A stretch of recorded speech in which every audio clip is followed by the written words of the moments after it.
Hey YouTube, here we are with Kanata Marine, What's up, YouTube? and we have Jeffrey piloting this, and he's gonna go ahead, Yeah, I will and go ahead. you're Yeah, gonna go ahead yeah, and tell us why you're playing Kanata Marine. yeah. I will go ahead to explain why I'm playing this deck. Kanada's very cute. I'm very biased. But she's my Oshi. That's a lie. You got me. My Oshi is Subaru, That's what I but thought. her cards suck. Wow, Wow, fake. actually a Yeah, fake fan. it's pain. And I wanted to cook. I wanted to play my Luna, Kanada, Akiro's deck that I played last year. But Yeah. these meta chiefs wanted me to win with Kanata Marine. Yeah, actually, Jeffrey wanted to play, and we're like, no, Jeffrey, you're playing Kanata Marine. No cooking allowed. No I wanted to cook. I wanted to rep Luna at the very least, but they wouldn't let me. You're not gonna get any reverses. Yeah. That's true, unfortunately. That's just how the meta is. You're not gonna get reverses. But as a result, we somehow got first place with this deck. Yeah, meta sheep. Meta sheep. Whoa! Shake my head. Funny enough, this was like the first time I actually played Marine. Like, I actually have never touched Marine ever. Wow. Despite I played Hololive Who like knew for the past Kanata year. Marine was OP? Who Wow. would have guessed? Who would have thought Who would've Marine's a guessed? good card? Wow, where'd you get the Marines then? Oh yeah, shout outs to Raven for sponsoring me this deck. Wow, I sponsored 2 of my members' deck like our official or something. Yo, shout outs to Raven, our sponsor. Wow. Sponsored by Honest My Short. Shake my head. Okay, tell me about this deck. Alright. So Kanata Marine, it's one of the scariest decks to play in this current English format. This deck is like we have Marine and Kanata. So like we have like the Marine combo, which is on attack, pay 1, discard a Hololive character, burn 2, and then she gets 2k for the turn. But what's even better about this card is she's come and play. You send a character from board to waiting room to look at 3, add 1 card to hand, and then put 1 to stock and put the remaining cards to waiting room. So this card's like insane because it says this is a level 3 that costs 2 stock, but in reality this is just a 1 stock searcher for your climaxes or additional marines, because like what you're usually doing is you're sacking like a back row or a card in hand that you don't need, such as like a brainstormer that's been on board, and this just makes it the end game so consistent at, when you're trying to kill your opponent at level 3. Yeah, because when you have three Marines and you're playing 3 of them, you're looking through 9 cards, all for just 3 stock Yeah. and 3 characters So on much board. better than the other trash you were playing before, right? What the? No, what? How dare you disrespect Aki Rose? How dare you Oof. disrespect Shinon Burn? That's BM. All right, Yeah, next but one. so like this card is once you play 1, you super chat into 2 other marines. Yeah, it's so easy. Yeah, and then like the other half of Kanata Marine, the Kanata. So this is come and play from hand. You heal 1, and then climax combo with the Stock Soul. Enter attack phase. Yeah, when you start attack phase, you get to salvage, or you choose up to 2 characters from your waiting room, and you can either add them to hand or put them to stock. So you can do like add 2 characters to hand, or put 2 to stock, or add 1 character to hand and put 1 to stock. So it's like, but what's the cooler part about it is you can do this with this combo at level 2 because of the 2-1 Kanata counter, which says when the climax is placed while this is on board, you can send this to waiting room to play this from hand. So like what you do is like the whole purpose of this deck is to set up for the level 2 combo, this Kanata Marine, get as many of these 2-1 counters and 3-2 Kanatas into hand, and then once you hit level 2, you do the combo. You play the Kanata, slam the climax, and play the 3-2 Kanata. You heal down, so you're like 2-0, and now you have like this big level 2 soul body on board, and then you're salvaging like the counters back. So now like you can protect your level 3, and then like you can try, and then you want to like loop the stock soul over and over, so you're just building, maintaining, out resourcing your opponent. Sounds dank. Sounds toxic. It is toxic. Holy shit. Okay. What the? What? How's it toxic? She's a literal angel. True. All right. What other toxic cards are you playing then? Other toxic cards? Alright. Let's talk about the remaining support for this card. So we have the Coco.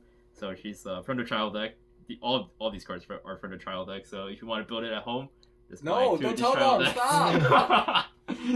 But this card, this is tap self brainstorm 5 for every climax you reveal, you draw one. And then if you have 2 other Hololive, she also gives 1,000 power to the level 3 Kanata. So I want to always see this in the back row by the time I hit level 2, at least one copy, because because she makes the Kanata bigger, so that means Kanata is bigger on offense and defense, so it becomes a lot easier to run over things and protect them with the counters. And then the other 3 cards, these 3, the Helmet Kanata, the Bomb Disposal Squad Kanata. This card is insane. This is one of the best cards in this deck because she has a common play effect to bond to either this 3/2 Kanata or a 1/0 Coco that's not in this deck. So, and not only that, she can send herself to Waiting Room and you discard a card to salvage any Hololive or any character from Waiting Room and add it to hand.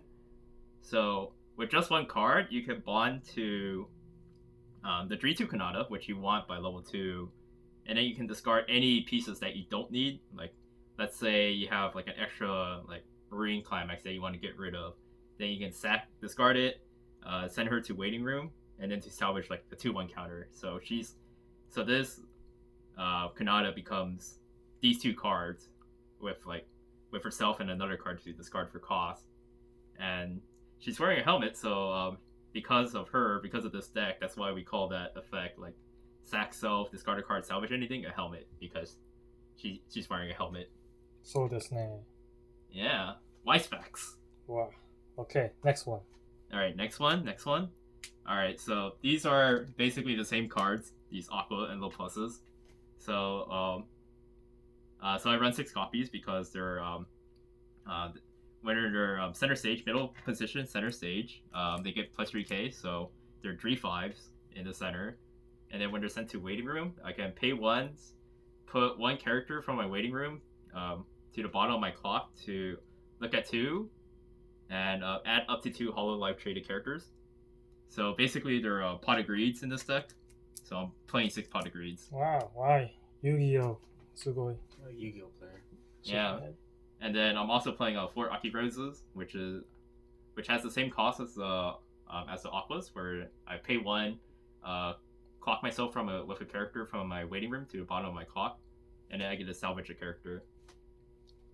So you're just trying to maintain hand while trying to just wait until you're level 2, basically, with your level 0s, huh? Basically, because we're playing 2 level 3 combos, so like unlike other decks, this deck doesn't have a level 1 combo, so you have to generate resources somehow. So I know that other Kanata Marine decks, like they'll usually play like other cards like the Miko Drop Searcher or like random other like utility cards like the Hato level 0 that's like free save for climaxes. But when I was thinking about it, I thought like I will never search for these cards with my Kanata combo, and I just want to maintain pluses, so I decided to just play like 10 of these cards because they all basically float into more resources. They're all plus. Yeah, they're all the pluses. Wow. Okay. And then because I get to play 10, I get to play. I always see them like very consistently, and then if I open 3 of them as a second turn player, I just try field. Yeah, and then since you have like so many copies, they cannot hard removal all your aquas. Yeah, come at me, Needle players. You only have 1 Itsuki. Wow, this man is so big brain. Oof. Yeah, it's like, okay, you can remove 1, but how about the other 2? Where's my where's my Necro Valley? Fissure. Jesus, we're just actually. Oh, look at my memory compression. We're just Yu-Gi-Oh now. But yeah, like just getting additional resources, and then pushing aggressively against my opponent, making them pretty uncomfortable, and then in an uncomfortable situation because I tri-fielded like turn as the second turn player, and then and then if they try to kill the cards, then I'm just going to plus. Yeah, and it helps you get to level 2, which is your main game, just to stay at level 2 forever. Yeah, pretty much. Okay, next. And then the 2 1-ofs, in the level 0 game. So we have one Luna. She's the climax swap. Pretty self-explanatory. Like at level 2, if I have the gate in hand, then I would grab this with the Kanata combo, so I can stock or climax swap from the gate to the stock soul, so I can just do it the following turn. Very self-explanatory. And then here's the Bay. Pay 1, on play from hand or sent to waiting room from stage to waiting room. Pay 1, discard a character. Look at 3, add 1. And the whole purpose of this card, look for the climax. Okay, so why play this one specifically? There's one from the TD Watame. Like when you attack and they cancel, you can send to stock. Why play this one over potential getting a stock from the other one? Usually I don't really need the extra stock, and I actually want a character on board so that I take less damage. Because if I really wanted the stock, then I would just stock with the Kanata combo, and because the Marines is essentially like a 1-cost character, then you don't really need a lot of stock to draw out the game. So you don't really need the extra stock that you could potentially get with the Watame. And then also her being green is relevant because I don't want to level any green card except for the Aki Rose. So like worst case, like if she's in level, then it's not the end of the world. While like if I'm missing like one helmet, then it becomes really awkward because this is the card I'm usually searching for with the Kanata. Okay, there's one more climax swap. It's from the premium booster. Yeah. The Koyori, like center plus one more soul. So why? So you choose this one over Koyori too? I would, because this is also a 3K beater. Okay, we're looking for stats and not also soul. stats, not for soul. Don't worry. If I need a soul, or just trigger a 2 soul. It's just that easy. It's just that easy. It's just that easy. And then just trigger. Yeah, you just run so many triggers too, especially with 2 1s. Oh yeah. You have an extra chance of triggering as well. Okie dokie. Yeah, and then just to round out the level 1s, so we have the 1-0 Miko, as long as two other HOL-like traded characters. She gets plus 2k, so she's like a 6k beater, and then she also has the Clock Encore ability. So the new Clock Encore ability, where you put a character from your waiting room to the bottom of your clock. So this is just a way to maintain advantage. You just take 1 damage, and she stays on the board, which is really important because not only is it like maintaining advantage, but also I forgot to mention when talking about the Dritu Kanata, but she does need 4 other characters on board to resolve the combo.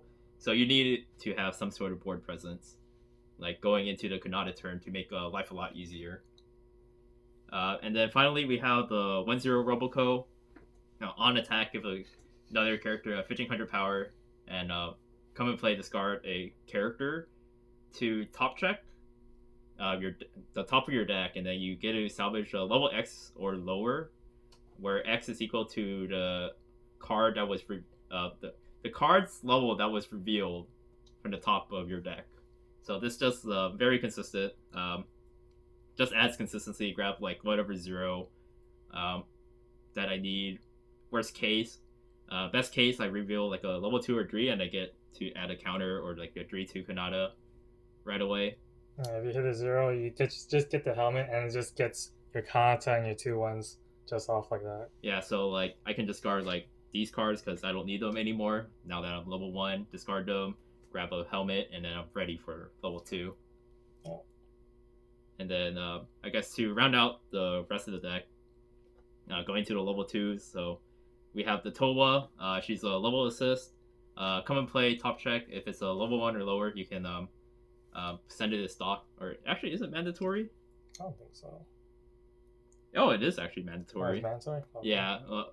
And then you can send her to a waiting room to choose a character, or choose one of your opponent's character and move it to another open position on your stage.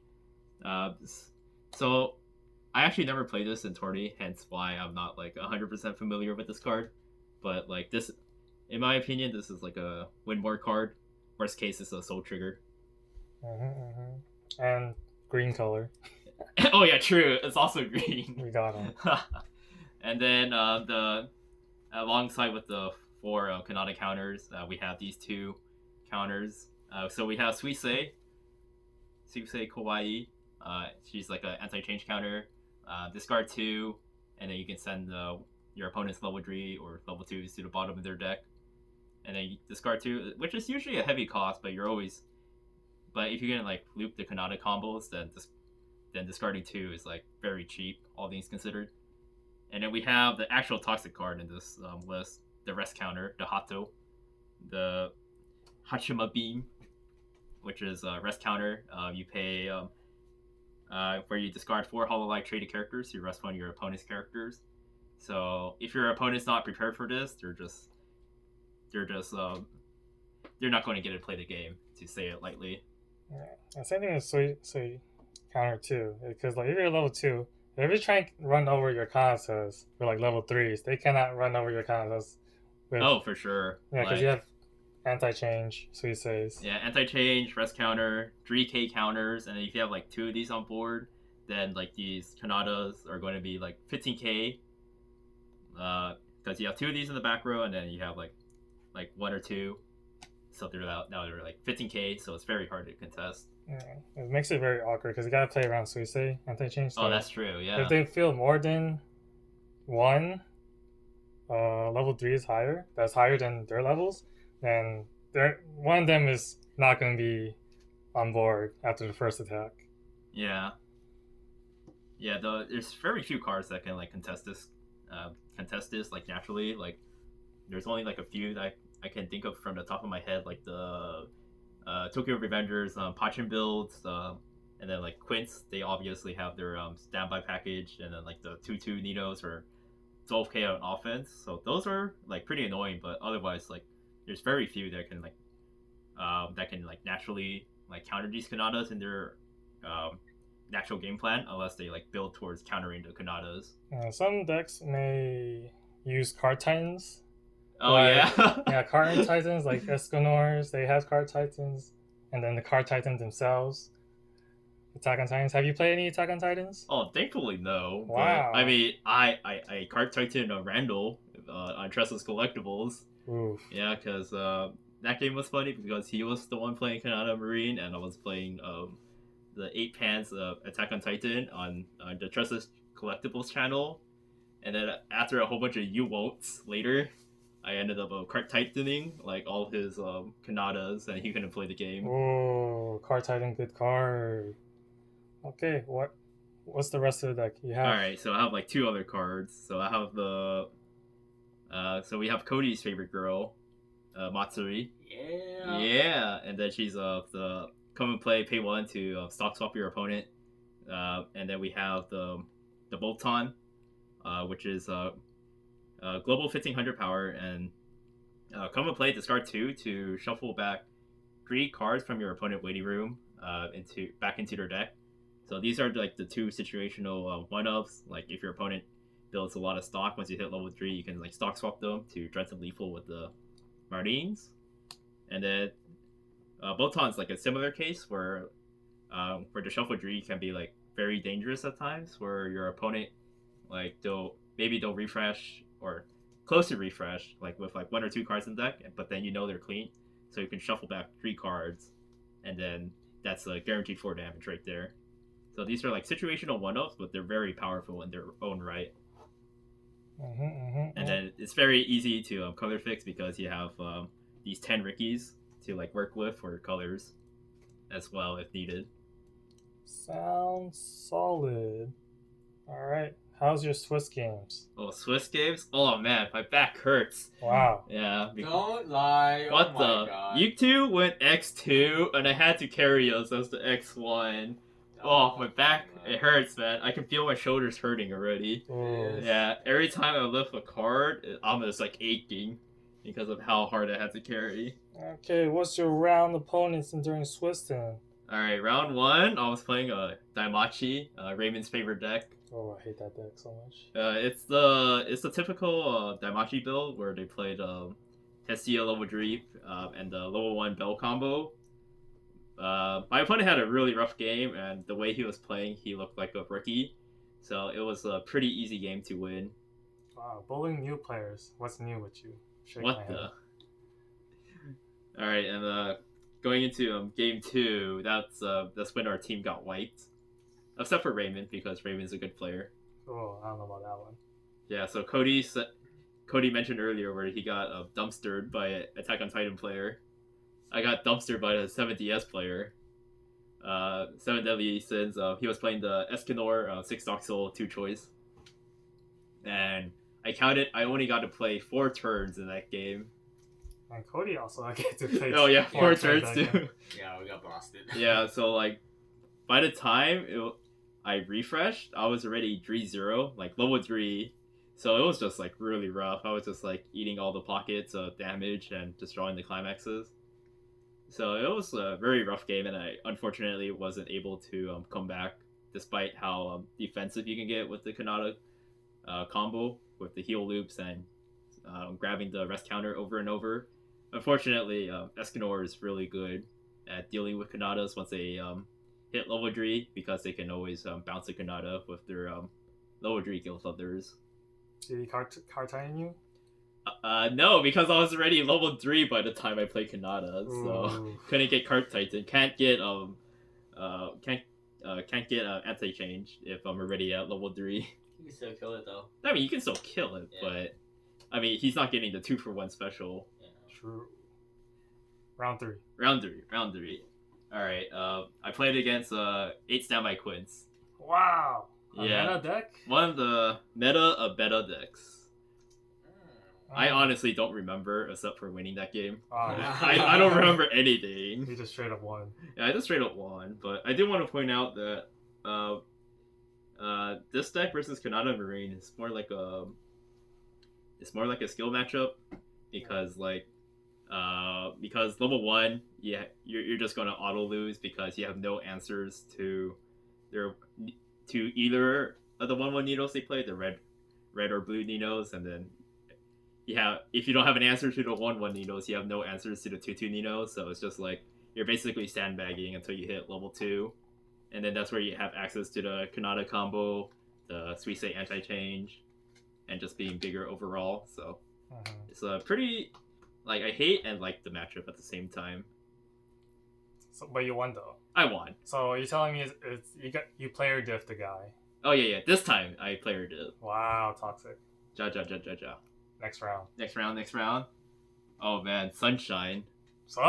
Yeah, Love Life Sunshine. And then he was playing the 2 soul combo too, so I was spooked. Like even though like Sunshine's an ancient set by this point, it's like what, 6 years old by this point. Like the amount of damage it can do is just always so scary. But fortunately for me, my opponent bricked. Wow, winning by he needs opponents who brick you. Yeah, because at level 0, he basically like triple cancel, so he was stuck at 5 cards in clock, and he didn't have a way to clock himself after clock phase, so he was stuck at 0-6, and he only swung once. Oof. Yeah, so it was just easy going from there. But I did get to play rock paper scissors twice with him. Wow. Because he has the 2/1 Yoshiko Yohane, where it's like a stock bomb anti-change suicider. But it's also a common play if you play you have to play rock paper scissors, and if the Love Life player loses, he gets global 2k. What happens if he wins? Yeah. Oh, if he wins, he gets nothing. What the heck? Yeah, it's a very flavored card because like she always loses in rock paper scissors. That's funny. So if you lose, you get power. So he made me do it not just once but twice. Did he lose both? Yeah, I lost both of my Kanadas because of that. Oh! Well, I mean, it was an anti-change suicider, so it was always going to die. But the fact that he got global 4k was pretty funny. Amazing. Oh man, that turn was also tragic too, because I triggered 2 climaxes as well. So like because he sent the Kanadas to stock, my climaxes got buried. Oof. And then I was about to refresh too, and I was like trying to like 200 IQ figure out how to like pay out those climaxes. But because he got like the global 4k, he killed like I think I had like a 1-0 Miko on board. So I was like, okay, screw it, I'm just going to pay Encore and call it a day. Sounds good. Sounds good. Works out. Yeah, it worked out. Yeah, payout climaxes. Good player paying out climaxes. Your next matchup. All right, next matchup. Dude, this matchup was the match of all time. I was playing against a deck I would have never expected at round 5. 2 Love Rue with Yami level 3 and level 1 Mikon. Wow. What round was this? Round 5. Round 5. That was we had a 2 Love Rue player at X1 at round 5. Sugoi. Not gonna lie, he had like all the lolly stuff. He had Fate Phantasm, Prisma Ilia, like Matt. He had Yami sleeves, and I was 100% expecting it to be Token Revengers just for the Gatmoy. for the shock value. Wow. But it turns out it was actually 2 Love Rue. How'd the game go? Player diff, as in he bricked. Oh. Wow, he bricked. He bricked. Winning by bricking. Yeah, Actually, it was a very unfortunate game for him because I think, if I recall correctly, he was at level 1. He had 2 climaxes in his clock just due to clock refreshing and having to clock them because his hand was that bad. Oof.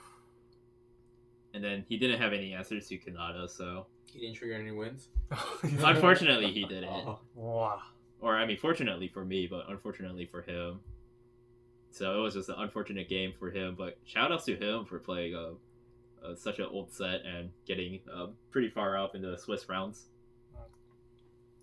All right, round 6. We had the 24 gold bar players. Obi?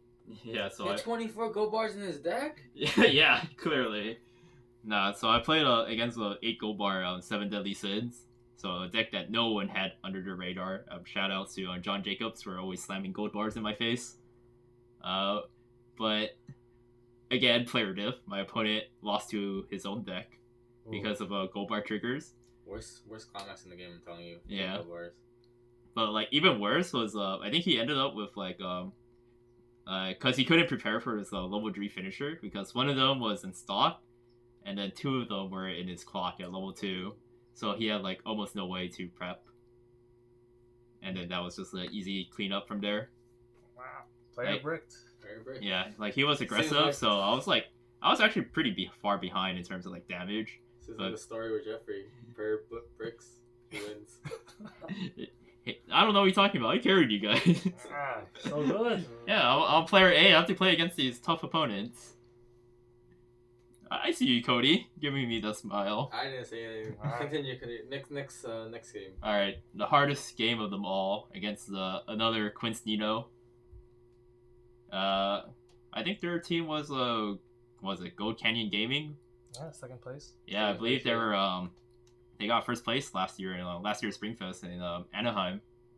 Oh yeah. Yeah, and then that game was that game was where I hard rolled like crazy, where I opened 2-3 of the Aqua La Pluses and Aki Roses, and then I was perfect canceling on 2s and 3s. And then with the combination of the Coco Brainstormer, I just kept drawing into climaxes and hitting brainstorming for pluses, and then I ended up refreshing somehow at level 0. True. And yet triple aquas? Well, not triple aquas, Aqua La Pluses and Aki Rose, some sort of combination. And you still managed to refresh it? Jesus. Yeah, I refreshed at 0. Someone stop this man. So I was just high rolling in that game, and I just pushed so much damage while just having the most optimal cancels. Jesus. This guy wins by opponents breaking and high rolling. Yeah. Imagine. No, it's all skill. I don't know what you're talking about. Imagine. Kanata Marine requires 200 IQ. I feel so sorry for your opponent. I don't know what you're talking about. All skill, baby. That was all skill. Alright, show us your skill in your top 8. Yeah, show us your skill in top 8. Yeah, what is your skill in top 8? What's your score in top 8, sir? I don't know what you're talking about. I passed deck check. That's all that matters, Oh, right? this is true. We passed deck check. Yeah. So I'm actually 2 and 2 if we include deck check. Wait, I passed deck check. I checked all your decks. Yo, I put it in. Yo, Cody was actually 4-0 because he passed deck check. But yeah, I went 1 and 2 in top top 8. What was your top 8? Alright. So, hey. Before I go into top 8, I want to clarify X1 in Swiss, and I was 7-3 if you combine with my top 8 performance. I was 8-2 then. Yeah, but hey man, I carried you during Swiss, so you can I carry carried me. you in finals. Yeah. See, it's mutual. Okay. Yeah. Power of friendship, teamwork. Okay. There's no I in team. Not yet. There's no Nino in team. Oof. Wait, that doesn't even make sense. Oh, anyways. Just continue. Anyways, top 8. So I played against surprisingly like one of the hardest matchups I ever played. 7 Deadly Sins, like 8 standby. Like I didn't have answers to like their 1/1 bonds. Like I couldn't, and their 2/2 bonds. Like all my cards were so small at level 0 and 1. And then turn 1, he got a standby trigger, so he had a 1/1 that stayed on board for like 3 turns. And then he just like steamrolled from there, and I wasn't canceling, so it was just like an uphill battle. And then he also was able to standby around like turn 2 or 3 the 1/1 Elizabeth that is an anti-level stock suicider, but she also has the really annoying ability to pay 1 field swap, so she can swap with another character on board and swap positions. So that card is super obnoxious and hard counters the Kanata deck, because Kanatas are going to be early played at level 2, so all he has to do is field swap and put the 1/1 in front of my Kanatas, so I'm forced to side, and then so he just takes less damage too. And then like next turn, he just uses the Elizabeth to crash into my Kanatas, and they just go away. So it's just like a really bad matchup. Like I was able to climb back at level 3 and push him to 3-0, but unfortunately, because I was so far behind, like it just wasn't enough. So I just died to his vanilla swings. How many climax did you get rid of? Oh, he didn't get to resolve the combo, unfortunately. Oh. The level 3 bond combo. But I mean, he did like so much damage like early on in the game. It was just very hard to stabilize. It's okay. We got him to 3-0. Moral victory. Yeah, moral victories. All right. Top 4. All right, so we had a Kobayashi 8-bar deck in top 4, which was like actually kind of crazy. Wait, that means you played Cody. You played against 8-bar FGO, right? Yeah, I played 8-bar FGO. Oh, they made it. I didn't realize they made it. No, it's not the 24-bar. Oh, deck, not the right? 24-bar. Wait, it's a different one. Oh, it's a different one. Wait, what? Did you play against an 8-bar no, deck? No, it wasn't an 8-bar deck. I played against Nino. Yeah. Oh, you played against Nino. So describe your game. All right, 16-bar deck, like that round. So that game I also fell far behind because he opened the Kobayashi not Kobayashi. Toru? The Toru Rudder, like. Oh, the mid runner. Yeah. Yeah, the one from the trial deck that runs to center. So this deck has no answers to Toru in the side. So he had a Toru that just lived for like 3 turns because I had no cards that can answer it. And by the time I could answer it, it was through 1-0 Roboco, and all I could do is tie with it. So I just couldn't answer it. I just sided against the Toru. That game was like tragic, but I was able to stabilize with the Kanata turn, but the real turning point was my opponent's misplay, because he had this I believe it's like a level 2 Toru, I believe. Toru or Elma that is like that has the ability to anti-change the send to clock.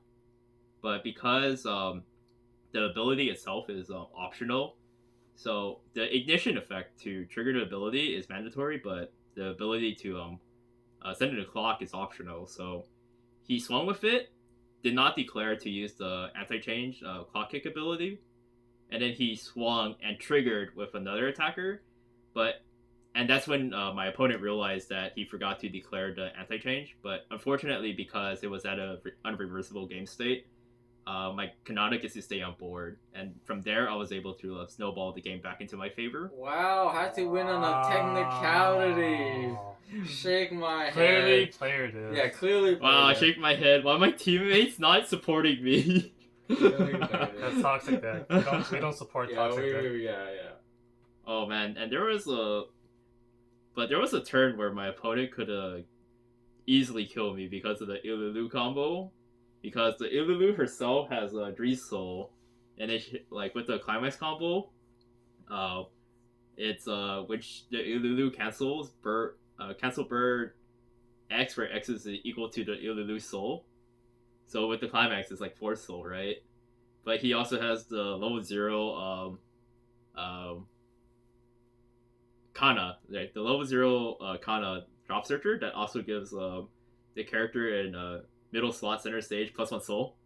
So, and he had 2 of them in the back row. So that Ilulu had 6 soul. Jeez. So he was like, "Whew, I'm gonna freaking die here if he fronts." But he, for some reason, I think he believed had like more climaxes in my deck than I actually had, because he didn't ask for how many climaxes I had in waiting room.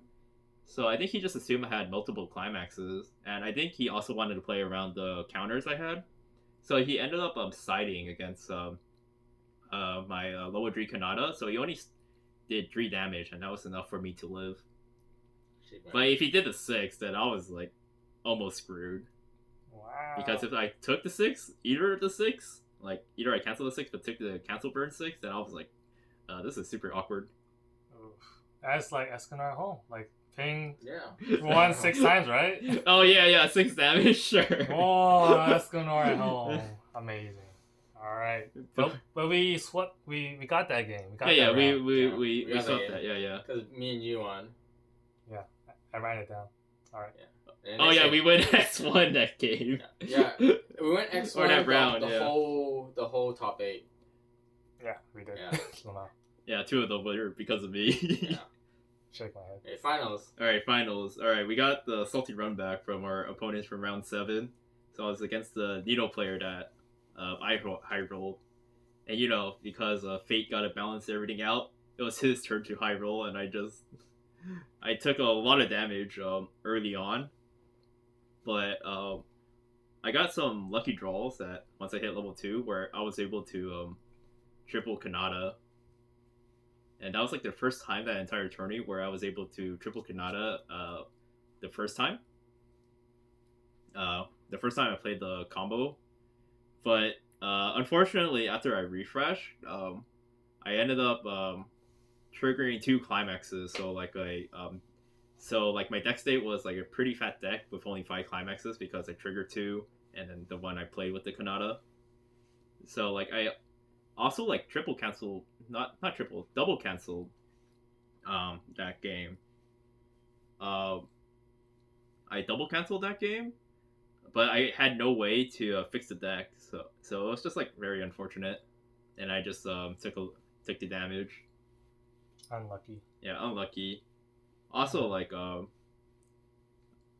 my opponent also had the 2/2 Ninos. One of the plays that stuck out to me during that game was and it was an error on my part too, where he had 2/2 Ninos on board that with like Cannon Core, right? So I ran them over during like my Kanata turn, and then the Ninos were reversed, and then during his turn, like after he Cannon Cored, like he crashed his 2/2 Ninos, but I protected them with the counters, and he still like Cannon Cored them anyways during his turn. So that told me he had the Nino anti-change in his hand. But for some reason, I thought it was because I haven't read the card in a long time. I thought it was the pay 2 discard or sack a character on board. So like the anti-change sack counters that people talk about. But I didn't know it was just pay 2 if you have 4 other characters on board. Because I thought it was fine to front into the Ninos because he was paying so much resources because he had the sack a character on board. But because it was just pay 2, so like I knew like I made the read that he did have the counter, and he did. So I sided because I had 2 Kanatas on board, and he had the 2/2 Ninos that he hand on court twice already. So I sided against one of the 2/2 Ninos, and then I ended up fronting, fully expecting him to counter and making him burn resources. But because it was only pay 2, he gets to keep the body on board because I thought it was again like a sack counter, so I thought I was making him burn more resources, but it wasn't. It was just pay 2, and I got punished for that for not understanding the matchup. But it was like a pretty good play from him to make me respect the 2/2 counter because that means he takes less damage and while maintaining board. So shoutouts to him for sure. Any final words? I'm looking forward to HOL Set 2 where this deck becomes better. How better? How much better? How much better? I get to play 14 Rickies because I can play the Kanata Ricky. Oh, Jesus. Well, 14 Rickies, let's go. Jesus. Gas. No game, all Rickies. Oh, dude, and then I can also play the Rene? Yeah, the Renes. Both Renes. Yeah. So I could have ultimate hand fixing. Shake my head. Oh! Okay, and that is our video. Thank you for watching, and I think the next vid is going to be me Yep. with 7DS. Yep. Shake my head.